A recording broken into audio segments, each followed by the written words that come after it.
നവീൻ ബാബുവിന്റെ ആത്മഹത്യയിലെ land revenue deputy കമ്മീഷണറുടെ റിപ്പോർട്ടിലൂടെ P ദിവ്യയുടെ ആസൂത്രണം പൂർണ്ണമായി തെളിഞ്ഞെന്ന് സഹോദരൻ പ്രവീൺ ബാബു.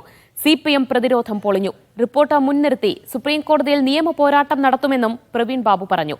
കേസിൽ ഇതുവരെ ഗൂഢാലോചന അന്വേഷിച്ചിട്ടില്ലെന്ന് ബന്ധു അനിൽ P. നായർ ആരോപിച്ചു. അതിനിടെ ആത്മഹത്യാ കേസിൽ TV പ്രശാന്തിനെ പ്രതി ചേർക്കണമെന്നാവശ്യപ്പെട്ട് പോലീസിൽ പരാതി നൽകി. മുഖ്യമന്ത്രിക്ക് പരാതി നൽകിയതായി വ്യാജരേഖയുണ്ടാക്കിയതിൽ കേസെടുക്കണമെന്നാണ് ആവശ്യം.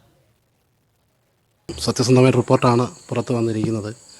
ഒരു കാരണവശാലും ശ്രീ നവീൻ ബാബു അഴിമതി വാങ്ങില്ല. അഴിമതിക്ക് ജീവിതത്തിൽ ഒരിക്കലും അങ്ങനെ ഒരു ആരോപണം ഉണ്ടായിട്ടുള്ള വ്യക്തിയല്ല. ജീവിതത്തിൽ ഒരിക്കൽ പോലും ഒരു അഴിമതിക്കും കൂട്ടുനിന്നിട്ടുള്ള വ്യക്തിയുമല്ല.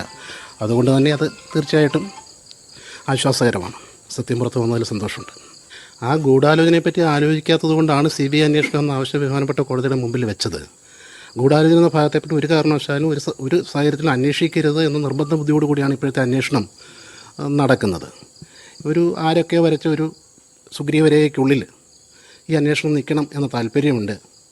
അത്തരത്തിൽ ഒരുള്ളതുകൊണ്ടാണ് വേറൊരു അന്വേഷണ ഏജൻസി വേണമെന്ന് ശ്രീ നവീൻ ബാബുവിനെ സ്നേഹിക്കുന്ന ബന്ധുക്കളും അവരുടെ പൊതുസമൂഹവും ഒക്കെ ആഗ്രഹിക്കുന്നു, ആവശ്യപ്പെടുന്നത്. അല്ല, സത്യം പുറത്തു വരട്ടെ. ഈ സത്യത്തിന് വേണ്ടിയിട്ടാണ് കുടുംബവും പൊതുസമൂഹവും ആഗ്രഹിക്കുന്നതും പോരാടുന്നതും. കാരണം ബഹുമാനപ്പെട്ട ഹൈക്കോടതിയിൽ കൊടുത്ത സത്യവാങ്മൂലം എല്ലാ കാര്യങ്ങളും ഞങ്ങൾ അന്വേഷിച്ചു കൊള്ളാം എന്ന് കൊടുത്തൊരു സത്യവാങ്മൂലമാണ് തൽക്കാലം CBI അന്വേഷണം വേണ്ട എന്നൊരു കാരണത്തിലേക്ക് എത്താൻ ബഹുമാനപ്പെട്ട കേരള ഹൈക്കോടതിക്ക് അങ്ങനെ ഉത്തരവുണ്ടാകേണ്ടി വന്നത്. കാരണം എല്ലാം ഞങ്ങൾ അന്വേഷിച്ചു കൊള്ളാം എന്ന് പറയുമ്പോൾ അതേസമയത്ത് തന്നെ വളരെ വ്യക്തമാണ്, പ്രധാനപ്പെട്ട രേഖകൾ പരിശോധിച്ചിട്ടില്ല, ഗൂഢാലോചനയെ പറ്റി അന്വേഷിച്ചിട്ടില്ല. ഇതിൽ ഈ എന്തിനേറെ പറയുന്നു, ഈ പെട്രോൾ പമ്പിനെ തുടങ്ങിയ വിവാദത്തിൽ അതിൻ്റെ യഥാർത്ഥ ഉടമസ്ഥൻ ആരാണ് എന്ന് പോലും കണ്ടെത്താൻ സാധിക്കാതെ എങ്ങനെയാണ് ഒരു അന്വേഷണത്തിൻ്റെ അതിൻ്റെ പരിശ്രമത്തിൽ എത്തിച്ചേരുക? ഞാൻ ആദ്യം തന്നെ കൊടുത്തൊരു പരാതിയുണ്ട്. ഇതിലെ ഗൂഢാലോചന വ്യക്തമാണ്. അത് വ്യക്തമായിക്കൊണ്ടിരിക്കുകയാണ് കൂടുതൽ ഓരോ ദിവസം കഴിയുന്തോറും. ഗൂഢാലോചനയെക്കുറിച്ചും പ്രശാന്തന്റെ റോളിനെക്കുറിച്ചും പി ദിവ്യയുടെ ആസൂത്രണത്തെക്കുറിച്ചും പരാതിയിൽ വ്യക്തമായിട്ട് പറഞ്ഞിട്ടുണ്ട്. അപ്പൊ ആ പരാതിക്ക് കുറച്ചുകൂടെ ബലമേകുന്നതാണ് ഈ റിപ്പോർട്ട്. കാരണം ഇപ്പം ലാൻഡ് റവന്യൂ കമ്മീഷണറുടെ റിപ്പോർട്ടിൽ തന്നെ വ്യക്തമായിട്ട് പറയുന്നുണ്ട്, പി ദിവ്യ ഈ പ്രസംഗത്തിലേക്ക് വഴിയെ പോകുമ്പോൾ കടന്നു വന്നതല്ല, അവര് പ്ലാൻഡ് ആയിരുന്നു. അവർ നേരത്തെ ആസൂത്രണം ചെയ്തിട്ടുണ്ട്. കണ്ണൂർ വിഷൻ TVയുമായിട്ട് അവരെ വിളിച്ചത് പി ദിവ്യയാണ്. അതോടൊപ്പം തന്നെ കളക്ടറേറ്റിൽ നിന്നും ഈ സംഭവം നടക്കുന്നതിനെ കുറിച്ച് അവർ വ്യക്തമായിട്ട് ഈ പ്രൈവറ്റ് ഫംഗ്ഷൻ നടക്കുന്നതിനെ കുറിച്ച് വ്യക്തമായിട്ട് അവർ സമയവും കാര്യങ്ങളും എല്ലാം അറിഞ്ഞ ശേഷം ആസൂത്രണം ചെയ്ത് തന്നെ വന്നാണ് ഈ പ്രസംഗം നടത്തിയിട്ടുള്ളത്.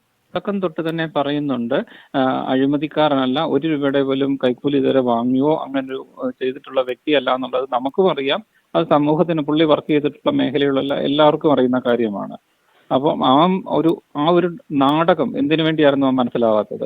എന്തിനായിരുന്നു ഇങ്ങനൊരു സ്റ്റോറി ക്രിയേറ്റ് ചെയ്തതും ഈ രീതിയിലുള്ള ഒരു പ്രസംഗം ഉണ്ടായതും നമുക്ക് മനസ്സിലാവുന്നില്ല. അത് പോലീസ് അന്വേഷിച്ച് കൊണ്ടുവരേണ്ടതാണ്. ഞാൻ ഈ കൊടുത്ത പരാതിയെക്കുറിച്ച് അവരൊരു കൗണ്ടർ ഹൈക്കോടതി സമർപ്പിച്ചിട്ടുണ്ട്, SIT. അതിലവർ പറയുന്നത് ഹിയർസൈഡ് അടിസ്ഥാനത്തിൽ, അത് കേട്ടുകേഴ്വിയുടെ അടിസ്ഥാനത്തിലാണ് ഞാൻ ഈ പരാതി കൊടുത്തതെന്നാണ്. ഈ ഗീത IASന്റെ റിപ്പോർട്ടിൽ നിന്ന് വരുന്നത് എന്റെ കേട്ടുകേഴ്വിയാണോ? വ്യക്തമായ ഗൂഢാലോചനയില്ലേ അവിടെ നടന്നിരിക്കുന്നത്?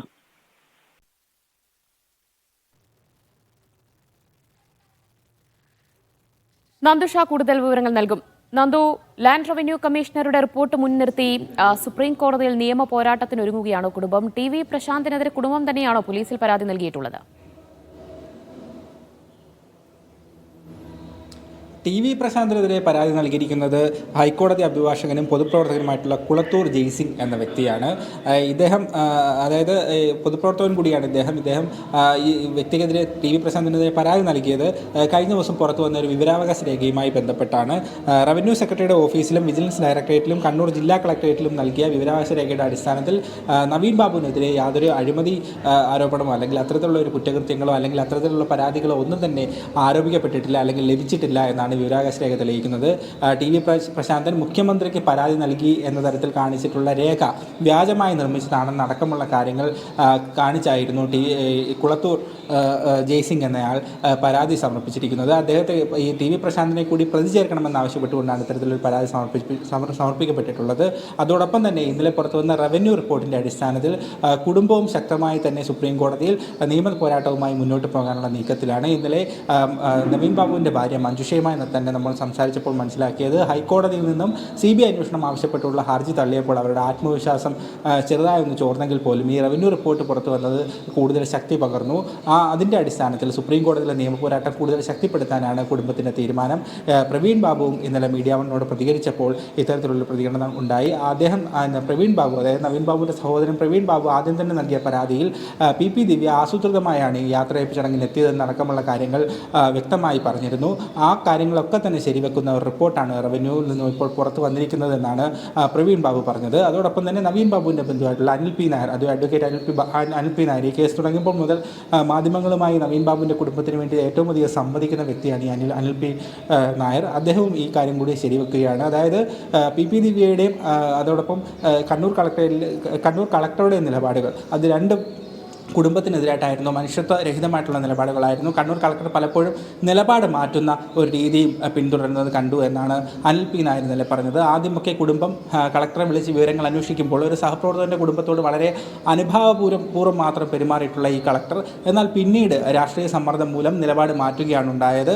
ഏതായാലും ഈ വിഷയത്തിൽ PP ദിവ്യയെ പ്രൊട്ടക്ട് ചെയ്യാനായി അല്ലെങ്കിൽ സംരക്ഷിക്കാനായി CPMൻ്റെ സംസ്ഥാന നേതൃത്വം പോലും പലപ്പോഴും പല പ്രതിരോധ വാക്കുകൾ പ്രയോഗിക്കുകയുണ്ടായി. അത്തരത്തിലുള്ള നാടകങ്ങളൊക്കെ തന്നെ, അതായത് CPM തീർത്ത പ്രതിരോധങ്ങളൊക്കെ തന്നെ തകർന്നു വീഴുന്ന ഒരു റിപ്പോർട്ടാണ് ഇന്നലെ പുറത്തു വന്നതെന്നാണ് കുടുംബത്തിൻ്റെ ഒരു ആരോപണം. കുടുംബം ആ രീതിയിൽ തന്നെ ആയിരിക്കും സുപ്രീം കോടതിയിൽ നിയമപോരാട്ടവും മുന്നോട്ട് പോവുക. അതായത് നിലവിൽ പുറത്തു വന്നിരിക്കുന്ന റിപ്പോർട്ടിൻ്റെ ആധികാരികത അത് സുപ്രീം കോടതിയിൽ വ്യക്തമാക്കി കേസിൽ CBI അന്വേഷണം എങ്ങനെയെങ്കിലും സാധ്യമാക്കാനുള്ള ഒരു ശ്രമത്തിലാണ് നിലവിൽ കുടുംബത്തിൻ്റെ മുന്നോട്ടുള്ള പോക്കെന്ന് നമുക്ക് പറയാം. ലാൻഡ് റവന്യൂ കമ്മീഷണറുടെ റിപ്പോർട്ട് പുറത്തു വന്നതോടുകൂടി പിന്നിൽ നടന്നിരിക്കുന്ന ഗൂഢാലോചന, ആസൂത്രണം അത് തെളിഞ്ഞിരിക്കുകയാണ്. CPMന്റെ പ്രതിരോധം പൊളിഞ്ഞിരിക്കുന്നു എന്നാണ് കുടുംബത്തിന്റെ പ്രതികരണം. ഈ റിപ്പോർട്ട് മുൻനിർത്തി സുപ്രീം കോടതിയിൽ CBI അന്വേഷണം ആവശ്യം ശക്തമാക്കാൻ ഒരുങ്ങുകയാണ് കുടുംബം. വിവരങ്ങളാണ് നന്ദുഷ നൽകിയത്.